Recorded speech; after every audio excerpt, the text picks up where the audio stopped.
Leadership and cultivating a winning culture were the hot topics at the 80th annual ABCA Baseball Convention in Dallas, Texas this past weekend. We took Keep the Line Moving on the road. It's Keep the Line Moving Coaches Week. Bernie Martinez, the head baseball coach of New Diana High School in Texas. New Diana High School. Yes. Where is that in our country? So it's in East Texas, about 2.5 hours east of Dallas, about an hour west of Shreveport, Louisiana. Okay, so you're here at this wonderful conference. Mm-hmm. What are you looking to get out of the 2024 80th annual ABCA conference? Correct. Man, it's just nuggets of information. It's just everywhere. It's a landmine. You know, I remember my first ABCA, and I was just overwhelmed with all the information and what to do with it and how to transfer it to use it to basically ultimately to use it with our kids. Right. So it's basically a deep dive into just a wealth of information, and then I feel like our job is to kind of filter through and see what's best that we can use with our kids. And I think the most important thing is what can our kids understand and actually apply, because there's a lot of good information in here, but a lot of times, like within the constructs of our program, facilities, and whatnot, what can our kids actually get out of what we bring to them? So it's very early. We're a couple hours in. What have you learned? Wow. Well, I mean, I just heard my first speaker, Darren Everson with the New York Mets, and you know, I learned that there's no simple approach to helping kids, but we have to try to make it simple to them, if that makes any sense.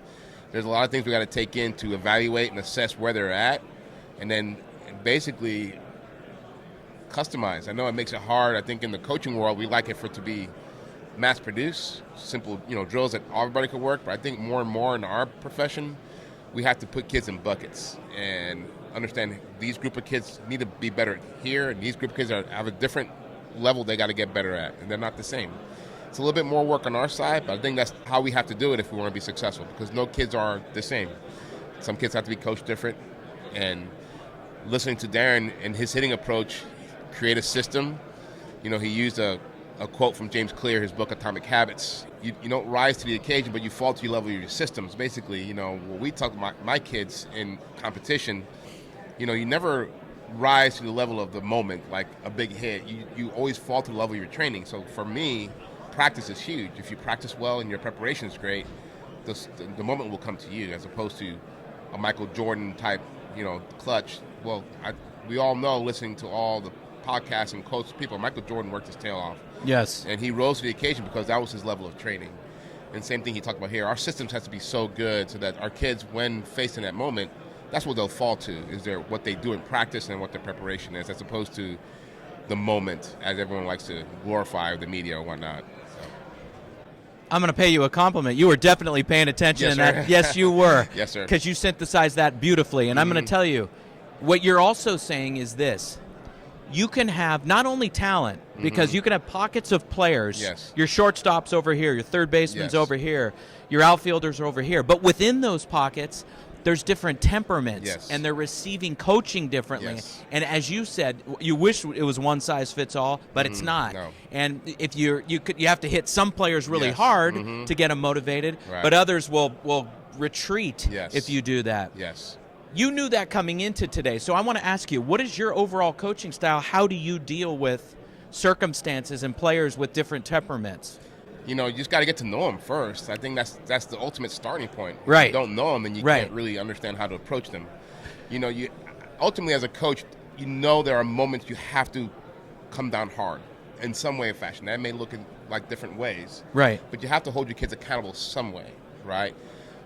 That level of accountability comes at a different level for each player, I think. Yes. For some players, it just takes a look from me and they understand. Right. For some players, and they need an absolute tongue lashing to be felt like they've been held accountable. It just depends. You got to know their kids. Right. To me, it's just start by getting to know their name.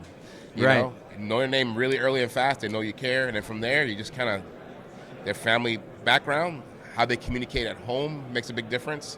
A kid that gets yelled at a lot at home may not be receptive on the field or court.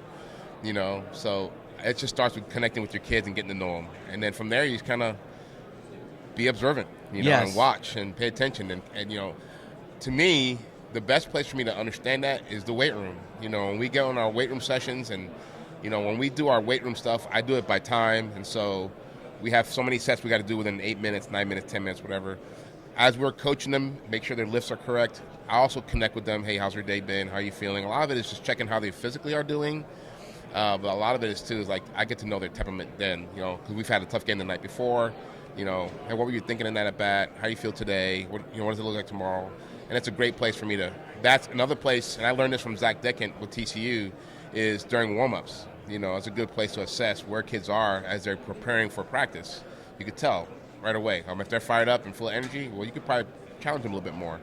If they're dragging a little bit, well, that you can kind of taper off a little bit and find ways to kind of get the most out of them within the hour and a half, 2 hours you want to work with them. I can tell by visiting with you earlier this morning Yes. and right now, you take a holistic approach to the student athlete. Yes. Which means that the student athlete is a human being, a friend, a brother, an uncle, whatever, Yes, right. a son, obviously. Right. They have different roles in their lives, in addition to being a student and a teammate, and they might even have a part-time job, for goodness Right. sakes. So when you look at these young men and you try to connect, what do you put first? What is it that you're trying to do when you connect with them? I think the greatest tool an educator or coach is learning how to formulate questions, articulate those, to pull information out. For some kids, it's very difficult to. Some kids are got walls up for a lot of different reasons. And you got to find a way to ask the right questions. And sometimes you won't be successful, so persistence pays off. It's okay to ask a question and get no response. And I'm a big believer of being persistent and repeating that question. So eventually they're like, okay, coach is not going to stop. I might as well answer it. But they'll find a way to communicate that. And once I get it, I understand those kids. I just give them as much space as possible. And it's been amazing when they're ready. It almost opens up the floodgates to a lot more information if you're patient. But if you're always pushing, come on, you got to tell me, they just build up more walls and more walls and more walls. And so that's I start there and then just get to know them from there. I think it's important to note too, is like, as much as I want to be their friend, I think young kids need boundaries. They need a tip of spirit to say, hey, they want to be coached. They do want to be disciplined.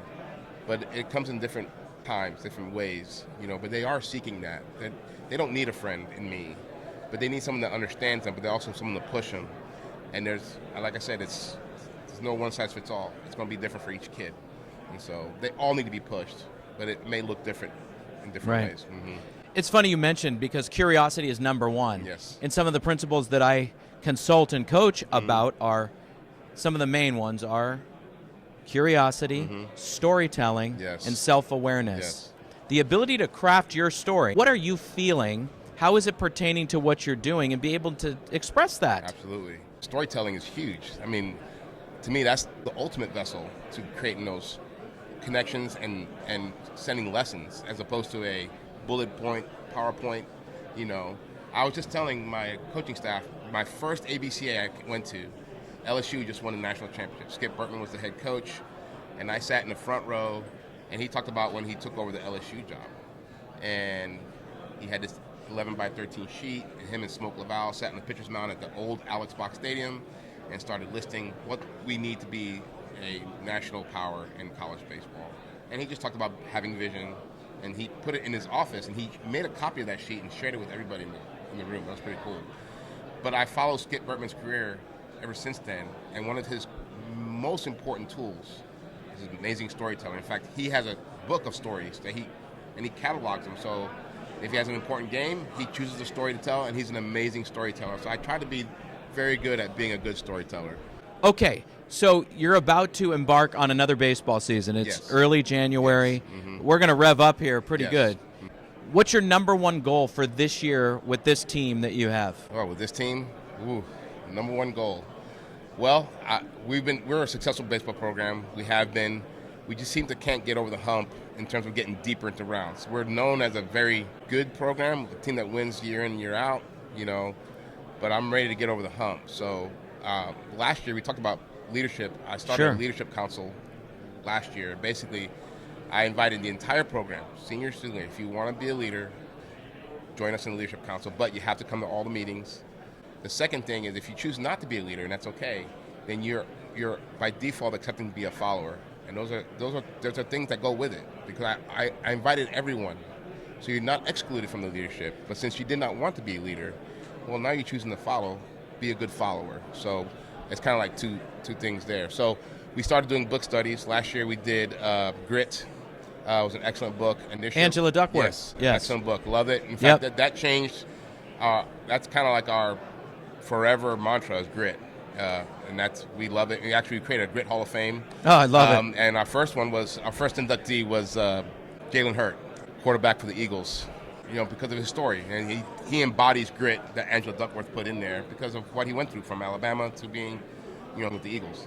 So it's crazy and wild. But this year's book is going to be Jim Collins' Good to Great, and with the theme of we're done being just a good program, we want to be a great program, and so we're trying to make that big push to get over the hump and get to the 4th, 5th round. Regional finals is our goal, and in Region 2. So if we can get there and get a chance to go to the state tournament, I think that'd be awesome. I love it. So tell folks again about New Diana High School, where it is, everything. Tell them, but pretend that the gates are opening and you want them all to come. So New Diana High School is a bedroom community 20 minutes north of Longview, Texas. Beautiful part of Texas. I think it's a great academic school. We got a lot of great things to offer. Bernie Martinez. Sir. Yes, sir. This has been fantastic. Yes, thank you. Next up, Barron Becker, who's a compliance lawyer. He's a partner at a law firm, and he does marketing. I wouldn't have him on if I didn't think he could bring you value, everyone. Barron Becker from Dallas, Texas. It's a treat when you get somebody multi-talented. And this isn't a traditional conversation. This is a non-traditional conversation, but compelling nonetheless. Fair enough? Fair enough. Let me just cite this one part of your resume. Sure May thing. I, please? You have a triple major, sales, marketing, and finance. Your undergrad, tell everybody where? Yeah, Florida State University, go Noles. I have to add that in there. And then you got the law school at Miami. So you're Yes. it's like someone going to Stanford and then Cal. It's unique. I know. I like to stay in the state of Florida, as you can tell. I like the warm weather. And yeah, they're both great institutions and gave me great experiences, great education, really set me up for where I was and am today. So you're at this wonderful conference. Why are you here? Tell folks about what you're wearing on the shirt and Sure. on the hat. So Baseball Blue Book, that's what I'm here on behalf of. Baseball Blue Book is trying to become the LinkedIn of baseball. It helps connect trainers, coaches, players, everything, gives a big directory. It's not necessarily a recruiting app, but what it will do is it will create a place where you can look up everything. There will be a recruiting aspect. There's also tutorials, videos to help teach you things about baseball, help kids find coaches, programs, camps. It's a one-stop shop. You think, what is LinkedIn, right? You can find jobs there. You can network with people. You can meet people who have the same profession as you. You can pick people's mind. It's unlimited, and that's what we're trying to become. And we have the app. It's still being developed to its final product, but we're well on its way. And I'm proud to be here on behalf of it. The cap is Blast. They're one of our sponsors. Thank you. They measure statistics on a bat. They can take a little thing on the knob of a bat and tell you what your swing speed is, your exit velocity. Unbelievable company, unbelievable product. Thank you to them for sponsoring us. That was awesome. Yeah. The exit velocity of your brain is incredible. It's very impressive. But let me just go back to the bio here. Look at this thing. All right, you do compliance work.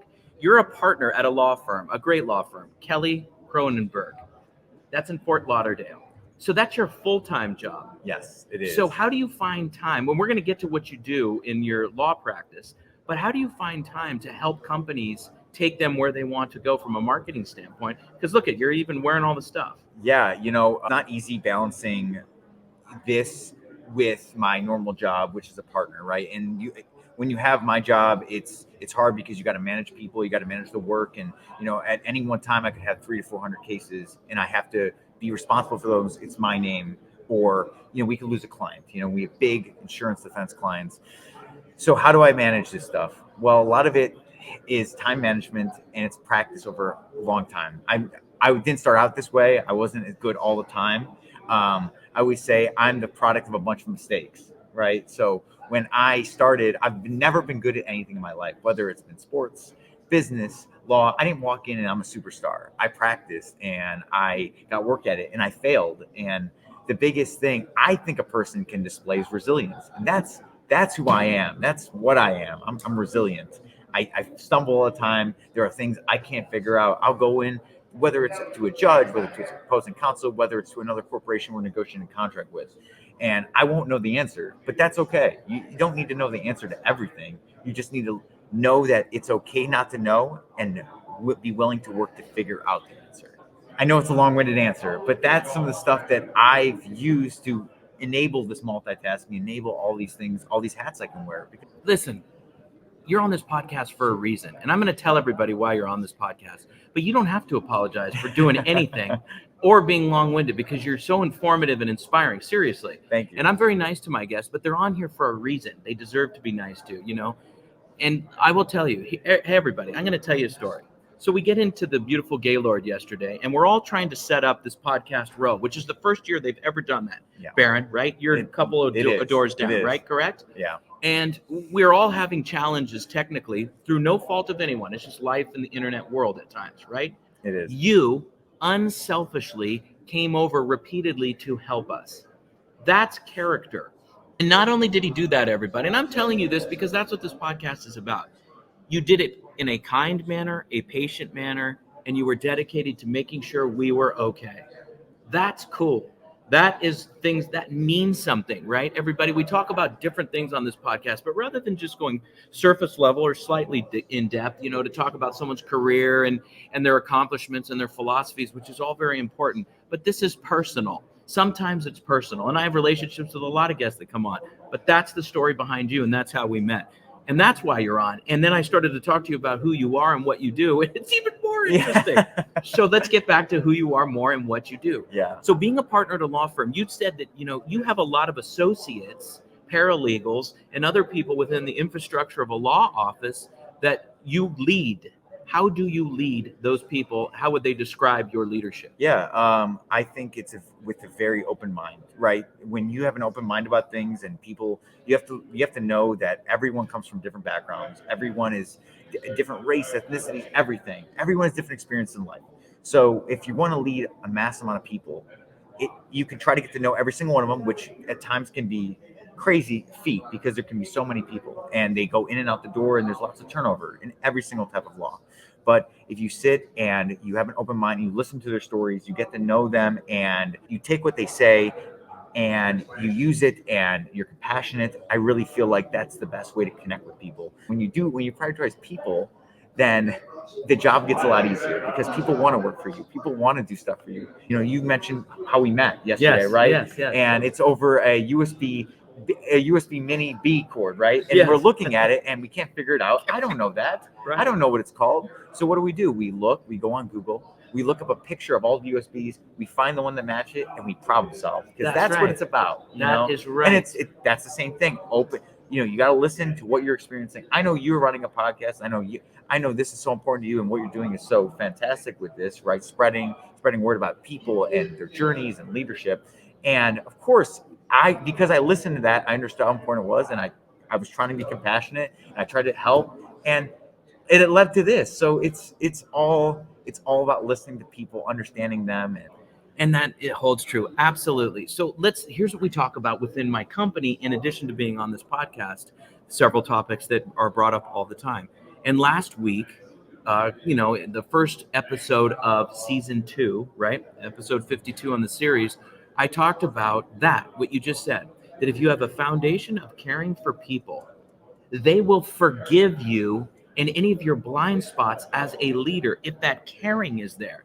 And when that forgiveness equals trust, when the trust exists, you can overcome anything, and you can also achieve at a high level. I agree. And and that's what you're saying, basically. Yes. Take the time to get to know your people, and if you care about them, there's your band. Anything above, and you never go below that, because the trust solidifies it, and you can only go up from there. And I use the term bullish. I'm so bullish about that, because the opposite is if you don't care and you just come in and start talking and, hey, we got to do this, we got to do that, and you leave the room. You've been in rooms like that. I've been in rooms like that. Describe how you feel when you're in rooms like that. Ineffective. Not listening to your players, not listening to your coworkers, your teammates, anyone. It's just horrible. You don't want to play for those people. You don't want to work for those people. All right, so let's go back to what you do, because I also find that very interesting. Compliance law. So you've gone into the NCAA, various sports leagues. We can't mention the teams. Let's leave that alone. And confidentiality is very important. Yeah. So what does compliance mean? As we're getting further along in the sophistication of professional and collegiate sports, folks out there in the fan world know it. I'm not patronizing them. It's true. It's more in our talk nowadays, with transferring and things of that nature and making sure that everything's kosher. Talk to me about compliance in your work. Sometimes B2B, with Baseball Blue Book, if we are partnering with someone, right, I will review the contracts, I'll draft the contracts, I'll make sure that everyone's knowing what they're getting paid, not only for us, but for the person we're working with or company we're working with too. Because if we're talking about athletes and the NCAA, for example, you have to make sure that you are following all the rules and regulations for the NCAA, because there are specific windows at which you can transfer, there are specific things you need to do, paperwork, portals, everything. And other times you have to write waivers for players to play in the NCAA, because before some guys can't afford laptops, for example. There's athletes, one specifically, it's not confidential, so I can talk about it. One athlete, he could not afford a laptop. He came from an area that was very high in poverty, and when he went to college, he got a scholarship, but a scholarship doesn't cover a laptop. So he goes into a computer technology class where teaches you basic Word and Excel, and you need a laptop. So he needed to get a waiver from the NCAA for the university to provide him with a laptop. And if he didn't have that waiver, he might be ruled ineligible and he could never play again. Wow. Crazy, yes. Right? That's basic things you take for granted a laptop a student uses in a class, but not everyone has access to that. And that's why I like doing it. Those are some of the duties. It can stretch so far, but that's the fun part about compliance. It can really help people and tackle some of the really intricate issues and small stuff that helps people on a daily basis. So let's close with this premise. Continuing on your theme of helping people. Yeah. What advice would you give somebody to find their resilient gene and something that could keep them driving forward when things don't go their way? Be okay with being wrong. Right. And that's the biggest thing. When everyone as a kid or as an adult, a lot of people are never okay with being wrong. You get in an argument, say you get in an argument with your spouse or significant other, and you're arguing about something, and then you stop and you think for a second, you go, maybe they have a point in what they were saying. And sometimes it's okay. And I do this, I still practice this today. I'm not perfect at it, but I'll go, you know what? You're right. I'm wrong about this. That was right. It's okay to be wrong. Everyone is wrong. The smartest people in the world are wrong. If you're okay with that, that's the first step in building that resilient nature. Because now that you're okay with being wrong, you can move forward from it. You can build upon it. And you can say, I'm going to turn me being wrong into a better solution next time. And that's what's important. Leave it at that. That is strong right there. Thank you very much, Barron. Thank you for having me. Thanks for coming on. Appreciate it. And we thank Barron and Coach Bernie Martinez very much for being on the show. Tomorrow, we wrap up the first ever Keep the Line Moving Coaches Week with the head coach of USC Trojan Baseball, Andy Stankiewicz. See you then, everybody. Every week, you hear guests on this podcast talk about some of their biggest leadership challenges. As a leader, you want to make an impact on those you lead and reach your organization's goals, while also optimizing your time management. Wherever you are in your leadership journey, we could all use some help. This is what we focus on with our group and individual coaching services. To book a call or get more information, email me directly at chrisg@garganoleadership.com or visit our website at garganoleadership.com. For our podcast and video producer, Jack Radutsky, and our marketing coordinator, Savin Narwhal, have a great week, everybody.